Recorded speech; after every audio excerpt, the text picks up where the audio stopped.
Quantas vezes você precisou provar sua inocência antes mesmo de ser acusado de algo? Já sentiu o peso de carregar não apenas sua própria reputação, mas a de todos que vieram antes de você? É nesse momento que descobrimos que algumas batalhas não acontecem em campos de guerra, mas nas ruas da nossa própria cidade. O Major Diego Almeida ajustou o uniforme pela última vez antes de sair do carro. Depois de 3 meses em missão no Haiti, cada detalhe da farda parecia pesado, de significado. As insígnias reluziam sob o sol de março, os sapatos brilhavam como espelhos. 20 anos de carreira militar se refletiam em cada vinco impecável. Era um sábado comum em Salvador. O tipo de manhã em que a cidade ainda desperta devagar, entre o cheiro de café e o som distante do mar. Diego havia prometido à esposa que, antes de voltar para casa, passaria na farmácia para buscar os remédios da sogra.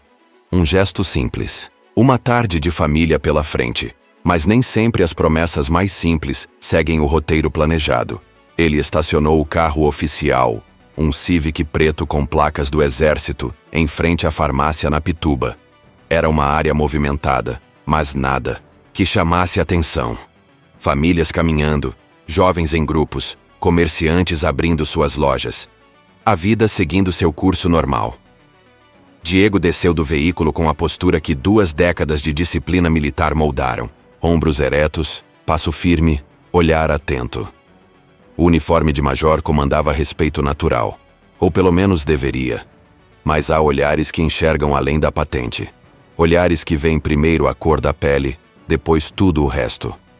2 quarteirões adiante, o Cabo Silva da Polícia Militar estava em patrulhamento de rotina quando avistou o Civic preto. Placas oficiais. Modelo caro. E um homem negro ao volante. A equação não fechava em sua mente condicionada por anos de abordagens seletivas. "Peraí", murmurou para o companheiro. "Aquele carro não bate." Diego entrou na farmácia, com a lista que a esposa havia preparado. Remédios para pressão, vitaminas, uma pomada para dores nas articulações. Coisas da idade, como ela sempre dizia sobre a mãe. Ele sorriu ao pensar nela, esperando em casa com o almoço quase pronto. Na fila, 2 pessoas à sua frente comentavam sobre o carnaval que havia passado. Atrás dele, uma senhora folheava uma revista. Tudo absolutamente comum. Tudo absolutamente pacífico, até que não foi mais. Quando Diego saiu da farmácia, encontrou 2 policiais militares ao lado do seu carro. Um mais velho, aparentando 50 anos, observava as placas com uma lanterna, mesmo sob o sol forte. O outro, mais jovem, estava com a mão no rádio. Diego se aproximou com calma. Já havia presenciado situações similares durante a carreira. Sabia que a postura fazia diferença entre escalada e resolução. "Boa tarde, oficiais. Há algum problema?" perguntou, mantendo distância respeitosa. Cabo Silva ergueu os olhos da placa e varreu Diego de cima a baixo. O uniforme impecável, as insígnias de major, a postura militar. Mas algo em sua expressão não mudou. "Esse é seu carro?" perguntou em tom que não era bem uma pergunta. "Sim, é um veículo oficial do Exército.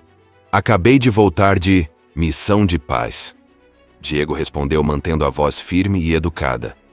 "Tá dirigindo com que autorização?" Diego inclinou levemente a cabeça, processando a pergunta. "Licença? Todo veículo oficial tem protocolo. Você está autorizado a usar esse carro para fins pessoais?" A pergunta carregava uma acusação implícita. Diego percebeu que a conversa havia tomado um rumo que não tinha relação com trânsito ou documentação. Tinha a ver com algo muito mais profundo e muito mais perigoso. "Major Diego Almeida", disse apresentando-se formalmente. "Este veículo está sob minha responsabilidade conforme ordem de serviço, 247/2024. Está tudo em conformidade." Cabo Silva se aproximou mais 2 passos. Seu olhar era duro, como quem já havia decidido algo antes mesmo de iniciar a conversa. "Vou precisar ver a documentação do veículo e sua autorização de uso." Diego manteve a calma. Já havia enfrentado situações tensas em território estrangeiro. Sabia que provocação era uma tática para criar justificativas. Respondeu entregando sua carteira militar e os documentos do carro. Silva examinou os papéis por mais tempo do que necessário. Olhava de Diego para os documentos, dos documentos para o carro, como se procurasse uma contradição que justificasse sua suspeita inicial. Esses documentos parecem autênticos, disse finalmente com um tom que sugeria desapontamento. Porque são autênticos, respondeu Diego mantendo o controle. Mas ainda assim vou precisar verificar com o comando se você está realmente autorizado a usar este veículo para atividades particulares. Diego respirou fundo. 20 anos de carreira, missões internacionais, condecorações, reconhecimento de superiores. E ali estava sendo questionado sobre sua idoneidade por estar dirigindo um carro do trabalho para buscar remédios. Oficial, posso saber exatamente qual é a suspeita? Perguntou mantendo a diplomacia. Uso indevido de bem público. Possível apropriação indébita. As palavras saíram com uma dureza calculada. Pessoas começaram a parar na calçada. O movimento normal de sábado se transformou em observação curiosa. Celulares apareceram discretamente. A situação estava se tornando pública. Diego sentiu um nó no estômago. Não pelo constrangimento, mas pela injustiça gritante que se desenrolava diante de dezenas de testemunhas. Ele sabia que estava sendo questionado não por seus atos, mas por sua existência naquele espaço, naquele uniforme, naquele carro. Vou precisar que venha comigo para esclarecimentos, disse Silva, aproximando-se com a algema já na mão. Foi nesse momento que Diego tomou uma decisão que mudaria o rumo da situação. Em vez de protestar ou tentar argumentar mais, ele pegou o telefone e discou um número que conhecia de cor. O número direto do comando da 6ª Região Militar. Coronel Macedo, Major Diego Almeida. Senhor, estou numa situação que precisa de esclarecimento urgente.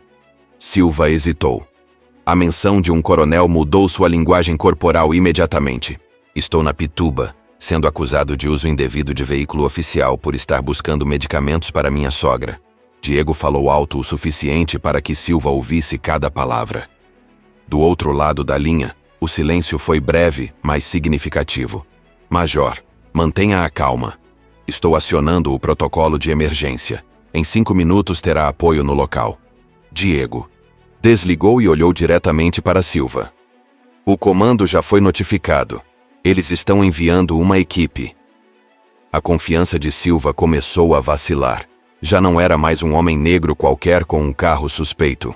Era um major do exército, com ligação direta com coronéis. Eu ainda preciso verificar, gaguejou Silva, mas sua postura havia mudado completamente.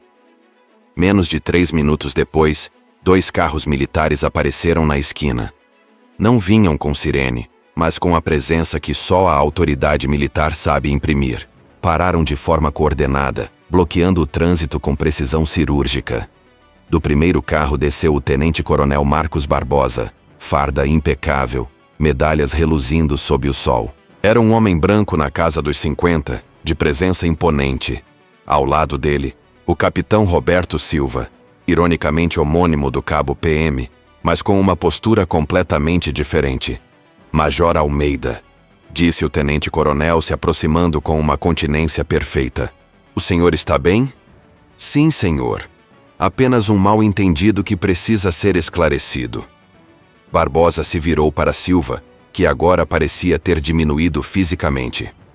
Cabo, sou o tenente-coronel Barbosa, comandante da unidade do Major Almeida. Posso saber exatamente qual é a natureza desta abordagem? Silva engoliu seco. Senhor, recebemos uma denúncia sobre possível uso indevido de veículo oficial. Que denúncia? Perguntou Barbosa com voz firme. Um cidadão relatou atividade suspeita. Que cidadão? Onde está sua ocorrência formal? Qual o protocolo? As perguntas vieram em sequência, com precisão militar. Silva não tinha resposta para nenhuma delas. Senhor, eu achei por bem verificar. O Major Almeida retornou ontem de uma missão de 3 meses no Haiti, disse Barbosa elevando a voz. Está em período de readaptação, com direito ao uso do veículo oficial conforme Regulamento 847-R2. Qual parte disso constitui atividade suspeita? O silêncio se estendeu. Algumas pessoas ainda observavam, agora com expressões de constrangimento pela situação. O que havia começado como suspeita contra Diego se transformara em exposição da arbitrariedade policial. Cabo Silva, continuou Barbosa, o senhor tem algum registro de ocorrência formal para justificar esta abordagem? Não, senhor. Tem alguma denúncia documentada? Não, senhor.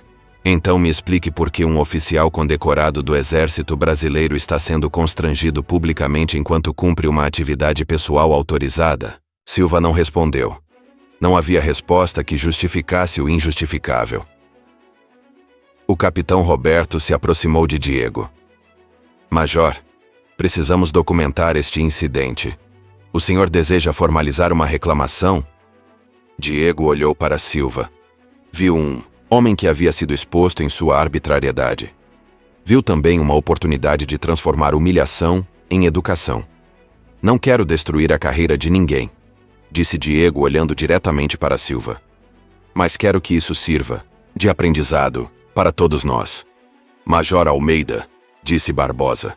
Com todo respeito, esta situação vai além da sua generosidade pessoal. Trata-se de respeito institucional. Diego assentiu, compreendendo que algumas batalhas são maiores que as pessoas envolvidas. Cabo Silva, disse Barbosa. O senhor será notificado pela Corregedoria para prestar esclarecimentos sobre os critérios utilizados nesta abordagem. E recomendo fortemente uma revisão dos protocolos de abordagem da sua unidade. Silva acenou com a cabeça, claramente constrangido. Major Almeida está livre para seguir seu caminho. E senhor Cabo, na próxima vez que questionar a conduta de um oficial militar, certifique-se de ter fundamentos sólidos para isso. Os militares se retiraram com a mesma precisão com que chegaram. Silva e seu companheiro voltaram para a viatura em silêncio. As pessoas na calçada começaram a se dispersar, comentando baixinho sobre o que haviam presenciado. Diego ficou parado por alguns minutos ao lado do carro. Não estava pensando na humilhação que havia passado, mas na quantidade de pessoas que passam por situações similares sem ter um coronel para ligar. Quantos cidadãos negros são abordados diariamente baseado apenas na cor da pele? Quantos não têm uma patente militar para se defender? Quantos casos terminam em tragédia porque não há protocolo militar para intervir? Ele entrou no carro e ligou para a esposa. Amor, vou me atrasar um pouco. Aconteceu uma situação aqui. Que tipo de situação? Está tudo bem? Está agora. Te conto em casa. No caminho, Diego pensou sobre os 20 anos de carreira. Sobre as missões cumpridas, as medalhas recebidas, o respeito conquistado. Pensou também sobre quantas vezes sua competência foi questionada não por seus atos, mas por sua aparência. Pensou sobre os jovens negros que veem os noticiários e acreditam que não há espaço para eles em posições de liderança. Sobre as mães que têm medo toda vez que seus filhos saem de casa. Sobre a distância entre o Brasil que queremos ser e o Brasil que ainda somos. Quando chegou em casa, encontrou a esposa esperando na varanda. Ela o conhecia bem demais para não perceber que algo havia acontecido. Foi ruim? Perguntou abraçando-o. Foi necessário, respondeu ele. Talvez tenha servido para que algumas pessoas repensem suas atitudes. E você está bem? Estou. Mas não posso deixar de pensar em quem não estaria. Naquela noite, Diego recebeu uma ligação do tenente-coronel Barbosa. Major, o caso teve repercussão. A corregedoria da PM vai investigar. E o comandante-geral quer conversar com o senhor segunda-feira. Sobre o que, senhor? Sobre como transformar este incidente em oportunidade de diálogo entre as forças. O senhor toparia participar de um programa de treinamento conjunto sobre relações étnico-raciais? Diego sorriu. Sim, senhor. Seria uma honra. 2 semanas depois, Diego estava na frente de uma sala com 40 policiais militares e civis. O tema da palestra: respeito, dignidade e igualdade no exercício da autoridade. Quantos de vocês já fizeram uma abordagem baseada apenas na intuição? Perguntou para a plateia. Várias mãos se levantaram. E quantos já pararam para pensar se essa intuição não estava contaminada por preconceitos inconscientes? O silêncio foi eloquente. Não estou aqui para acusar ninguém, continuou Diego. Estou aqui porque acredito que podemos ser melhores. Todos nós. No final da palestra, Cabo Silva se aproximou. Major, eu queria pedir desculpas, formalmente. Aceito suas desculpas, Cabo. Mas a pergunta importante é: o que você aprendeu? Silva respirou fundo.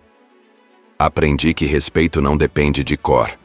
E que autoridade verdadeira vem de como tratamos as pessoas, não de como elas nos tratam. Diego estendeu a mão. Agora podemos construir algo melhor a partir disso. 6 meses depois, o programa de treinamento havia se expandido para outras unidades. Diego havia se tornado referência em discussões sobre relações étnico-raciais nas Forças Armadas. Sua história se tornou estudo de caso em academias militares. Mas o que mais o orgulhava não eram os reconhecimentos oficiais. Era saber que sua experiência havia ajudado a prevenir que outros passassem pelo mesmo constrangimento. Em uma sociedade onde o uniforme deveria garantir respeito independente da cor da pele, ainda precisamos lutar por igualdade básica. Mas a luta vale a pena quando transforma a humilhação em oportunidade de crescimento coletivo. A verdadeira força não está em evitar o conflito, mas em transformá-lo em diálogo. A verdadeira liderança não está em usar a autoridade para se proteger, mas em usá-la para proteger quem não tem voz. Se histórias como a do Major Diego te fazem refletir sobre a importância do respeito e da igualdade, inscreva-se no canal para acompanhar mais narrativas que inspiram mudança. Compartilhe este vídeo com quem precisa entender que dignidade não é privilégio, é direito fundamental. Porque a mudança começa quando paramos de fingir que o problema não existe e começamos a construir pontes onde antes só havia muros.